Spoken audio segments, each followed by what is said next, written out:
সঙ্গে তো ধবলি শ্যামলি দেখি না, আপনারা দেখুন। পঞ্চতত্ত্ব নাই, ওর পাশে দেখেন তো, সঙ্গে দুটো গরু আছে, একটাও নাই, গরু নাই, একটাও নাই। হরিবল। আমরা যে লীলাপাল আলোচনা করছি সেটা হলো গমন গোষ্ঠ। তো গমন গোষ্ঠে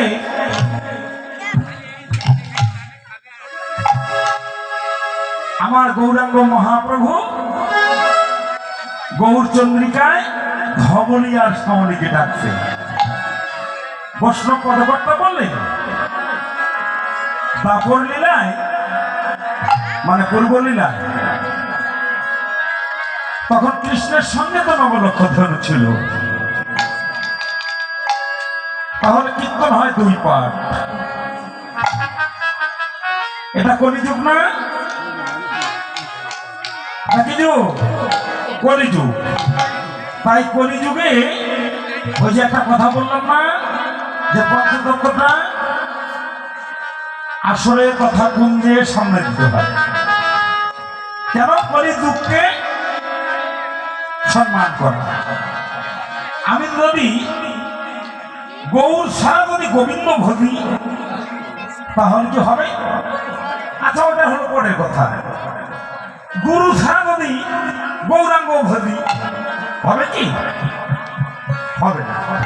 তাই প্রথমে গুরু, তারপরে গৌরাঙ্গ, তারপরে গোবিন্দ। এই তিনের ভজন, শত রজ তম। তাহলে এ কলিযুগে যেখানে যে অনুষ্ঠান হবে সেখানে আমার পঞ্চতত্ত্বই আগে থাকবে। যদি তা না হতো আগে আমাদের কৃষ্ণ লীলাটাই হতো, কিন্তু না গো, কৃষ্ণ লীলা হবে এই নবদ্বীপ ধাম জয় করে, তারপরে বৃন্দাবনের স্মরণ মাত্র।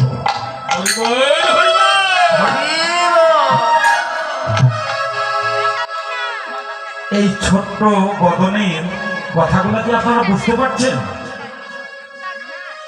তাহলে হ্যাঁ, এই গৌর ভজন করতে হবে, শাস্ত্রের সিদ্ধান্ত। তাই আগে গৌর চলবে। আজও গৌরাঙ্গের মনে কি ভাব উঠিল? আজও মানে আজকে, এখনই, এটা অনুমান নয়, যেন বর্তমান আমার গৌর ভাবের কি উদ্ভাব হলো এতদিনের সঙ্গে। আজকে তো আমার গৌর ভাবের কোনো মিল নেই। কেন? এই কীর্তন মাঠ গতকাল কেমন ছিল, আর আজকে কেন এত আলোকিত সাউন্ড সিস্টেম, ভক্তবিন্দু আসছে, পদকর্তা কীর্তন পরিবেশন করছে? তাহলে কালকার সঙ্গে আজকের কোনো তুলনা হলো না। তাই বলছে আজও মানে আজকে, এখন বর্তমান আমার গৌরাঙ্গের কি হয়েছে? হ্যাঁ, আমার গৌরাঙ্গের কি হলো, কি ভাবে উঠিল? ধবলি আর শ্যামলী বলে সঘনে ডাকিল। কই ধবলি শ্যামলী তো দেখছি না। তাহলে বৈষ্ণব পদকর্তা কি ভুল করে লিপিবদ্ধ করলেন শাস্ত্রে? না গো, পদকর্তা কোনো ভুল করেনি। সেদিন ছিল ধবলি আর শ্যামলী, একটা সাদা ধেনু আর একটা শ্যামা ধেনু। হ্যাঁ, মেয়েটা কেমন? শ্যামা, তাই না? বরটা কেমন? ধপ ধপ ফর্সা। আমার গৌরাঙ্গ ধপ ধপ ধোয়া ফর্সা হয়ে আসছে, তাই না? তাই বলছে ধবলি আর শ্যামলী, একটা সাদা আর একটা শ্যামা। কই সেই ধবলি শ্যামলী তো দেখছি না গৌরাঙ্গের সঙ্গে। বৈষ্ণব পদকর্তা বলিলেন সে তো দাপর লীলার কথা, কিন্তু আমার গৌরাঙ্গ লীলাই নবদ্বীপ মাঝে যেমন ধবলি আর শাওলি, কামনা আর বাসনা। তাহলে প্রতিটা দেহেই কিন্তু কামনা বাসনা আছে। কোন মা বলতে পারবে যে আমার কামনা নেই? কোন বাবা বলতে পারবে যে আমার বাসনা নেই? তাহলে কামনা আর বাসনা, কামনা আর বাসনা আমাদের মধ্যে পরিপূর্ণতা। এই কামনা বাসনার কারণে আমরা হরিবাসনে যাইতে পারি না, ঠিকভাবে হরিনাম করতে পারি না, সাধু সঙ্গ করতে পারি না। হ্যাঁ, এই কামনা আর বাসনার কারণে। ওরা তো আমার দেহের মধ্যেই আছে। তাই ওই কামনা বাসনাকে আজকে শুভ সুযোগে সান্দিয়াপুরে হরিবাসর হচ্ছে। তাহলে আমি ওখানে গিয়ে আমি কামনা বাসনা দুটোকে জলাঞ্জলি দেবো আমার গৌরাঙ্গের চরণে। তাই আমার পদকর্তা বলছে, এবার আয় ধবলি, আয় শ্যামলী,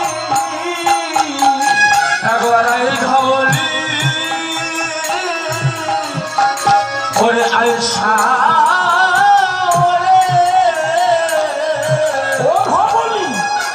একবার আয় ধবলি, একবার আয় শ্যামলী,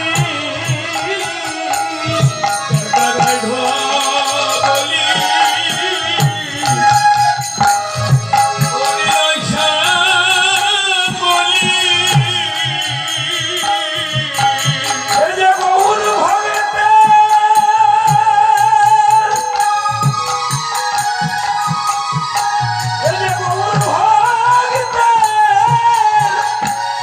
ভক্তের সঙ্গ করি,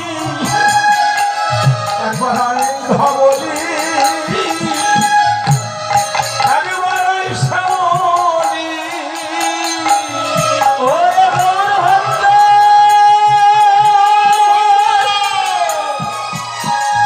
ওরে গৌর ভক্ত সঙ্গ করি, একবার ধবলি, ওরে আয়েশা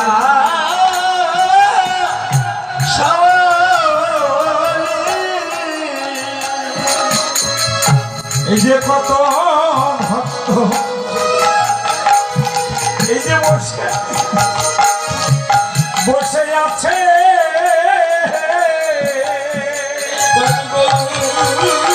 ভক্ত বসে আছে, কত গৌর ভক্ত তারা বসে আছে, কত গৌর ভক্ত তারা বসে আছে। এই যে কামনা বাসনাকে কৃপা করিবে বসে, এই যে কত ভক্ত ভক্ত বসে আছে, এই যে কামনা বাসনাকে কৃপা করিবে বলে আমার চরণ ছাড়ো, ছাড়া করো না গো।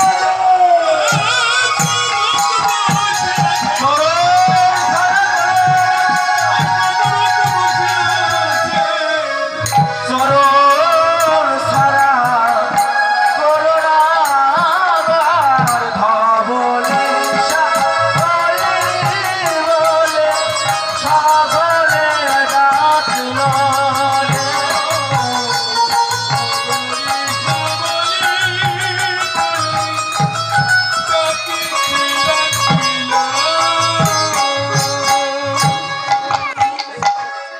যখনই ডাকছে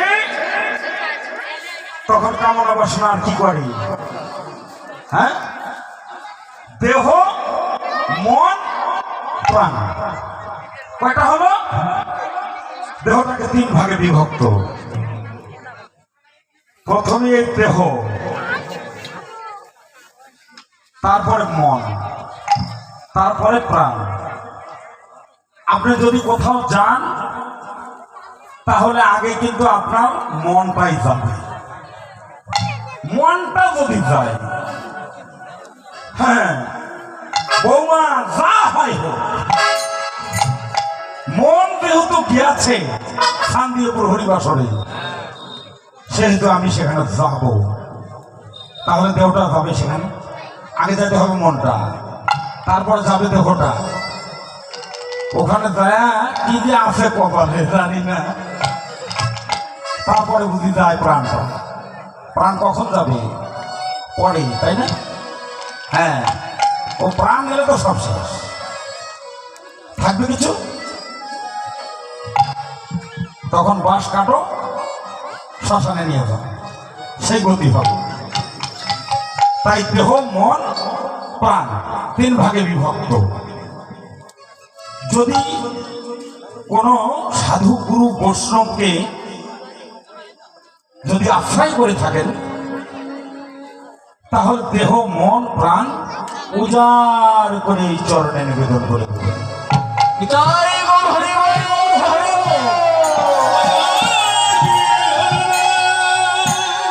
অবশ্যই ভজন করলে ভজনের, না করলে নাই। যদি মরি ওই বট বৃক্ষের তলি আশ্রয় নিয়ে মরতে, তাই না? বড় না? হ্যাঁ, ওই জন্য ভালো জায়গায় যেতে হবে, ভালো জায়গায় পৌঁছতে হবে। আর মরলে তো তুলসী হয়ে আশ্রয়িত, তুলসী ছাড়া কোনো উপায় নেই। সবাই একাদশী করেন তো? শুধু কীর্তন শুনলে হবে না, একাদশী করতে হবে। একাদশী করেন তো? করেন করেন, মাঝে মাঝে করি। ও মাঝে মধ্যে আছে আর মাঝে মধ্যে নাই। এ কলি যুগে একাদশী আগে নাম, তাহলে সদ্গুরুর আশ্রয়, তারপরে গুরুর নির্দেশে। গুরুদেব যদি সৎ হয় তাহলে আপনাকে অবশ্যই একাদশীর বিধান দেবে, তাহলে একাদশী করার কথা বলবে। মন্ত্র দেওয়ার আগে গলায় তুলসীর মালাটা দিয়ে দেবে। ও 14 পুরুষে দেয়নি, তাতে কি আছে? সদ্গুরুর কাছে মন্ত্র নিলে তাকে আগে মালাটা করতেই হবে, নতুন রোডটা পরতেই হবে। সুতা মালা বলছেন না? লাল সুতা কোমরে বাঁধিয়ে দেয়। হ্যাঁ, গরুটা বড় ধাক্কা ধাক্কি করে, তো ওটাকে বাঁধিবার গেলে হ্যাঁ হ্যাঁ নতুন নাল রোড দিয়ে বাঁধিতে হবে, তাই না? হ্যাঁ, একবারে বাঁধা শুরু হয়ে গেল। তিলক দেয়নি, তিলক করাইয়া দেবে, তাই না? ধুতি পড়ে না, খুব লজ্জা। তারপরে ধুতি না পড়লে মন্ত্র হবে না, ধুতি না পড়লে বিয়ে হবে? বিয়ে হবে না, হ্যাঁ বিয়েও হবে না। তাহলে ধুতি পড়ি না, কিন্তু ধুতি পড়তেই হবে, না পড়লে হবে না। এটা সনাতন কাঙ্ক্ষা, এটা নিয়ম, এটা বিধান। সেই গতি অনুযায়ী আপনাকে চলতে হবে। তাহলে কি হলো? এবার গুরুচরণ আশ্রয় হলো, গুরুদেব নাম দিয়ে দিল করলে। কলিযুগের যদি সদ্গুরু হয় প্রথম কৃষ্ণ নামটাই দেয়, তাই না? আচ্ছা, নাম দিয়ে দিল, ভজনের গতিবিধান বলে দিল। এবার ভজন শুরু হয়ে গেল। যারা চালাক ভক্ত তারা কিন্তু মন্ত্র নেবার থেকেই শুরু হয়ে গেল। আর যারা ওই নেওয়ার মতো নিতে হয়, না নিলে নাকি সাধু গুরু জল খায় না হাতে, হ্যাঁ ওর অজুহাতের কোনো সীমা সংখ্যা নাই। হ্যাঁ, তারপরে মন্ত্র নিল, মন্ত্র নিয়ে আর গুরুর সাথে সম্বন্ধ নেই, তপ জপের কোনো খবর নাই। তাহলে তো হলো না, ওটা মন্ত্র নিতে হয়, তাই নাই? এরা মন্ত্র নিয়ে উদ্ধার হবে না। হ্যাঁ, মন্ত্র নিয়েও এদের উদ্ধার হবে না।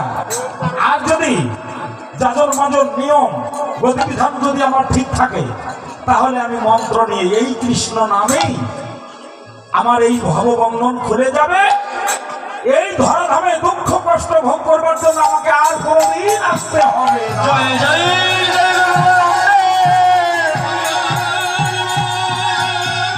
ভাই কি বললেন?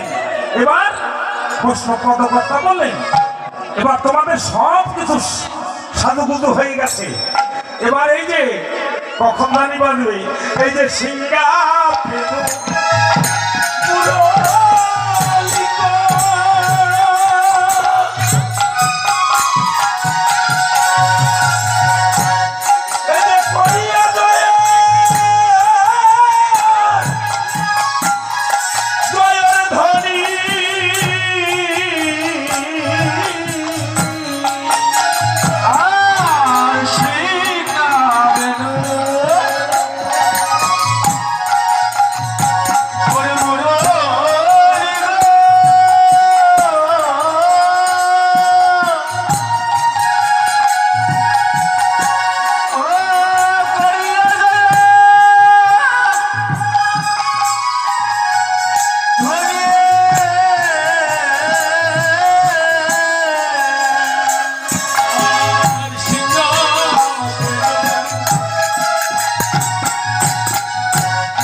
এই হই হই কেমন অনেক গোলার মানুষ একত্রিত হয়েছে, হই হই করার ধ্বনি শুরু হয়ে গেছে।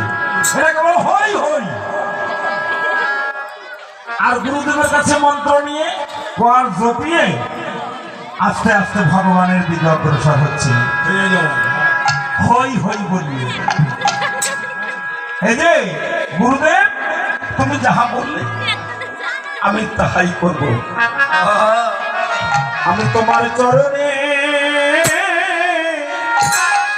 এই যে হয়ে গেলাম, তোমার চরণে হয়ে গেলাম। ও গুরুদেব তোমার ওই চরণে দাসী হয়ে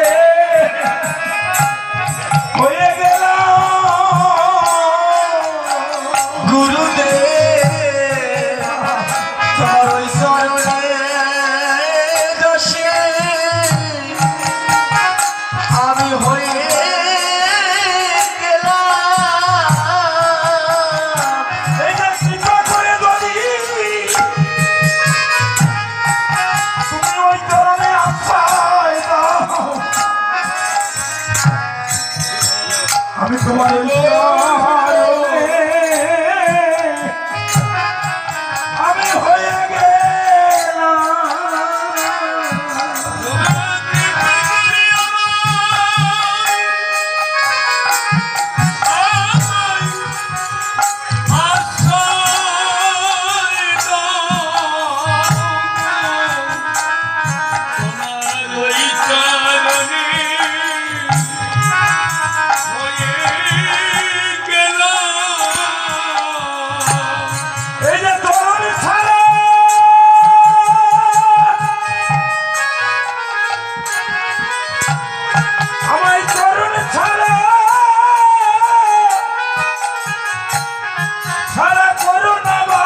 তোমার ওই চরণে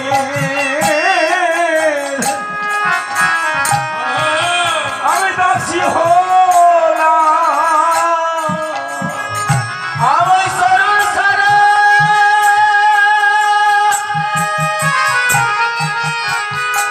আমার সরল সারা বন্ধন করো না। গুরুদেব তোমার ওই চরণে আমি দাসী হয়ে প্রভু তোমার দাসী হওয়ার মতো যোগ্য, তোমার ভক্ত হওয়ার মতো যোগ্য আমার নেই।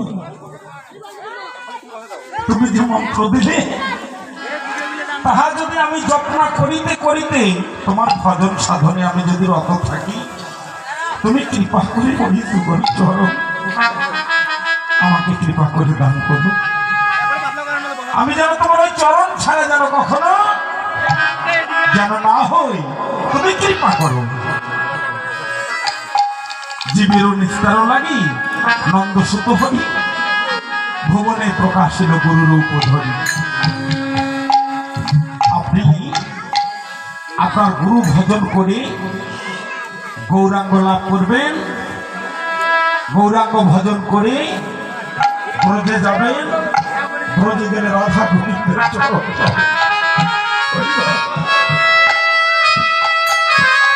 যদি মনে করেন আমি বাজার থেকে গীতা ভাগবত কিনে গীতা ভাগবত অধ্যয়ন করব, আমি গৌর গোবিন্দের ভজনা করব, গুরু মন্ত্র নেব না, তাহলে কোনো কাজ হবে না, হবে না, হবে না। এটা আমার মুখের কথা নয়, এটা ভগবানের কথা। জীবেরও নিস্তার লাগে নন্দ সুত হরি, সেই কৃষ্ণ, সেই ভগবান, তিনি এসেছে গুরুরূপ ধরি। তাই তুমি গুরু মন্ত্র নেবে না, তুমি ভগবানের ভজন করবে। তুমি বুঝি জানো না কৃষ্ণ কৃষ্ণ বলে যদি কেহ কোলে পড়ে কৃষ্ণের কোলে, তবু কৃষ্ণ রক্ষা নাহি করে। আশ্রয় করিয়া ভবে তারে কৃষ্ণ নাহি চাবে, আর জীব মরে অকারণ। তাহলে আশ্রয় করে আমাদের এই ভজন করতে হবে। সনাতন গুরুচরণ আশ্রিত ধর্ম, সনাতন যোগমায়া আশ্রিত ধর্ম। ওই যে তুলসী দাঁড়িয়ে আছে, ও মাসি, কত বড় বড় বৃক্ষ আছে, কত বড় বড় গাছ আছে, সেগুলো না নিয়ে ছোট্ট একটা তুলসী নিয়ে এসে রাখা হয় কেন? ওর চাইতে কত বড় বড় আছে, সেগুলো কেন আমরা নিয়ে আসি না? ও বলে বড়টা আনলেই তো বেশি কৃপা হবে। না গো, ওটা দিয়ে কোনো কাজ হবে না। কেন? ওইটা ভগবানের বরপ্রাপ্ত নয়, তাই ওইটা দিয়ে হবে না। এটা ছোট্ট হলেও ভগবানের বরপ্রাপ্ত। আমি বড় ভক্ত হতে না পারি, আমি বাবা ঠাকুরের ছোট্ট একটা ভক্ত। তো আমার অর্থ নেই, টাকা নেই, পয়সা নেই, তাতে কি আছে? আমি গুরুদেবের সেই নাম দিয়েছে, তাহা তো আমি যত্ন করি।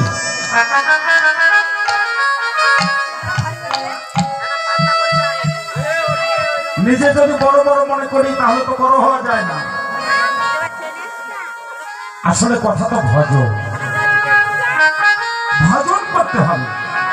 তো ভজনের ঘরে যদি আমি কাঁচা হই, পার্থিব জগতে স্কুলে লেখাপড়া করতে গেলেও তো পাশ করা যায় না, হ্যাঁ, যদি কাঁচা ছাত্র হয়। তো ভজন পথে আমি যত বড়ই হই, জজ ব্যারিস্টার যাই হই না কেন, গুরুদেবের কাছে আমরা সন্তান।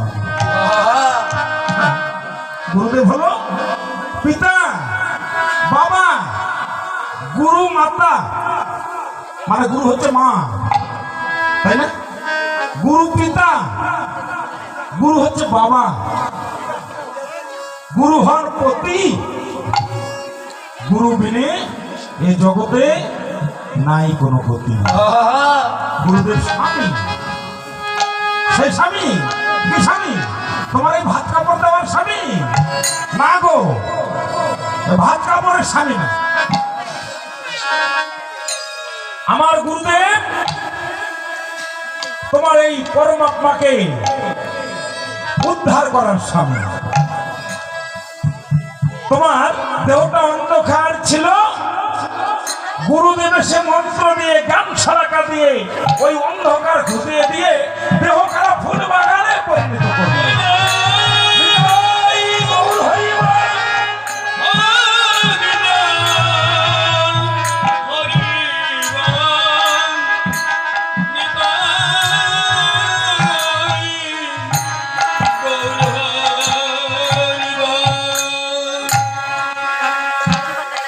এই যে দেখুন কটা বাজে, তাহলে 12:15 বেজে গেছে। আচ্ছা 12টা বেজে গেছে, তাহলে আমরা কখন আসবো কীর্তনে? আয়োজন করা হয়েছে আজকে নতুন হুক করে, যে তা নয়। কলিযুগের মানুষ অন্নগত প্রাণ, হ্যাঁ, মায়াগত মন, আর স্বল্প হলো আয়ু, মানে আয়ু কম। কলিযুগের মানুষের আয়ু কম, স্বল্প আয়ু, অন্নগত প্রাণ, হ্যাঁ, আর মায়াগত মন। এরা মায়ায় যখন আশ্রিত হয়ে যায়, তখন সামনে ভগবান থাকলেও আর দেখতে পারে না। দেহ দর্পণে ময়লা পড়েছে, আয়নায় যদি ময়লা পড়ে যায়, ধুলাবালি পড়ে, ওই আয়নায় কিন্তু আর বদন দেখা যায় না। তাই এই আমরা এমন দর্পণে এমন আমাদের ময়লা পড়েছে, সংসার আত্মীয় স্বজন সামলাইতে 12টা বেজে গেল, একদলের কীর্তন শেষ, আবার এই যে দামোদর মহারাজের কীর্তনও শেষ, প্রায় অর্ধেকের যাচ্ছে, হ্যাঁ, শেষের পথে। তারপরে সাজিয়ে কুজে আসে ওই একদলের কীর্তন শুনে, নাকো কি ঠান্ডা, আরে সন্ধ্যার আগে দৌড়ে দৌড়ি আবার কিসে হবে এদের উদ্ধার? আমাদের একটু হলেও চিন্তা ভাবনা করে আমাদের যে জায়গায় সময় দেওয়ার কথা সেই জায়গায় সময় দিতে হবে গো মাসি। তা যদি না দেয়, তাহলে আত্মীয় স্বজন নিয়ে পাগলা পাগলি এগুলো করতেই জীবন শেষ। হ্যাঁ, পরমাত্মার উদ্ধার কিছু হবে হবে না। তাই সব কিছু পিছিয়ে ফেলে আমাদের গৌর অনুরাগী হয়ে আমাদের ভজন পথে স্থাপিত হতে হবে। সিংহা বেণু মুরলিক করিয়া জয়র ধ্বনি,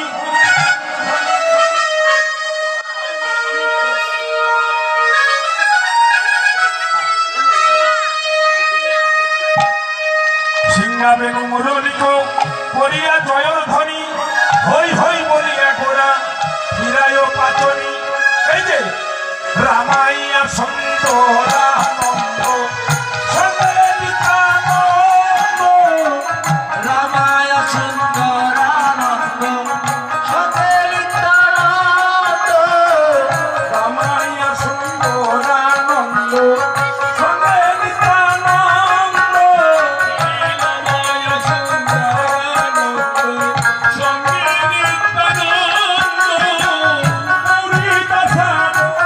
রামে সবার আনন্দ, গৌরীদাসার অভিরামে সবারই আনন্দ, গৌরীদাসার অভিরামে সবার আনন্দ,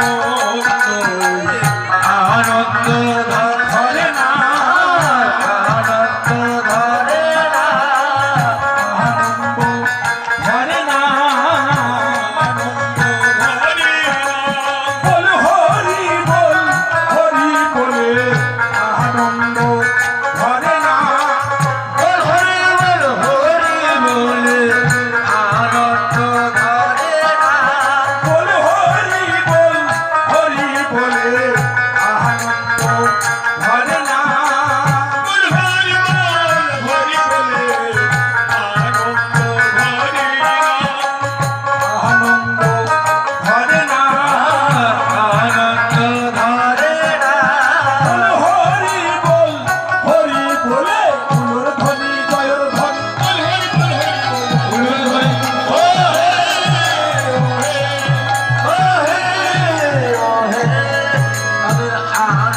সঙ্গে নিত্যানন্দ, গৌরীদাসা রবিরাম, সবারই আনন্দ, সবাই আনন্দ করছে। কিন্তু ওই গ্রামে একজন ভক্ত ছিল, তার নাম হচ্ছে ভক্ত মুরারি গুপ্ত। ভক্তের নাম মুরারি গুপ্ত। তো এই মুরারি গুপ্ত মনে মনে চিন্তা করছে, প্রতিদিন আমি গেলে ওখানে অনুষ্ঠান শুরু হয়, কিন্তু আজকে যেতে আমার একটু লেট, যেমন যে ভক্তবৃন্দ আজকে একটু লেট হচ্ছে। হ্যাঁ, লেট না? আচ্ছা দেখেন তো, এখানেই লোক বেশি না হয় যে কুঞ্জের বাহিরে রৌদ্র উঠছে ওখানে লোক বেশি? ওইখানে এই যে কুঞ্জের বাহিরে রৌদ্র পোয়ানা ভক্তবৃন্দদের দৃষ্টি আকর্ষণ করছি। হ্যাঁ, কেননা রৌদ্র উঠেছে, কুঞ্জে প্রবেশ করুন, আপনাদের কোনো চিন্তার কারণ নেই। হরে কৃষ্ণ। কেননা হিট হলে এখানেও হবে, তাই না? সূর্য মামা দেখা দিয়েছে, উঠেছে, কদিন থেকে খুব কুয়াশার ঠান্ডা, তাই না মা? আমরা মনে করছি আপনাদের এলাকায় মনে হয় ঠান্ডা কম, আমাদের এলাকায় ঠান্ডা বেশি। এসে দেখি ও রে বাবা,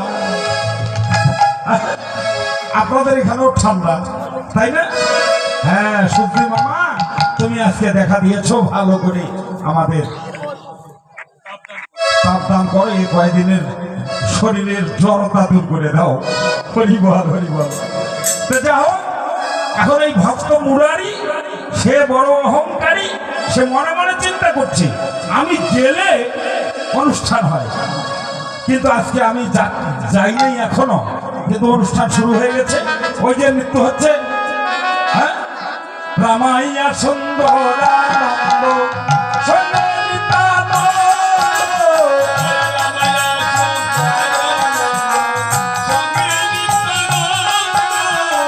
এই যে ওরা সবাই তো নৃত্য করছে, না আমি আর যাব না। আমি যাওয়ার পূর্বে ওরা কীর্তন শুরু করলো কেন? আরে বেটা, সময় বুঝিস না, 6টা থেকে আসর শুরু হয়। হ্যাঁ, কীর্তনের সিরিয়াল নিয়ে যদি 8টা পর্যন্ত ঘুম পারি, তাহলে 6টার আসর ধরবি কেমন করে? যে কোনো একদল ঢুকবে তো, তাহলে কীর্তন শুরু হয়ে গেছে, অভিমান করছিস কেন? কিন্তু নিজ গৃহে গিয়ে ঠাকুর আসনে বসে এবার গৌরের কাছে নিবেদন করছে, হে গৌরাঙ্গ মহাপ্রভু, আমি আর ওদের সঙ্গে আমি ওই সংকীর্তনে অংশগ্রহণ করব না। আমি নিজ গৃহে বসে আমি তোমার ভজন করিতে পারব। আমি তোমার ভজন করিতে পারিব, যদি তুমি গৌর একবার আমায় কৃপা করো, আমি তোমার ভজন ঘরে করিতে পারিব।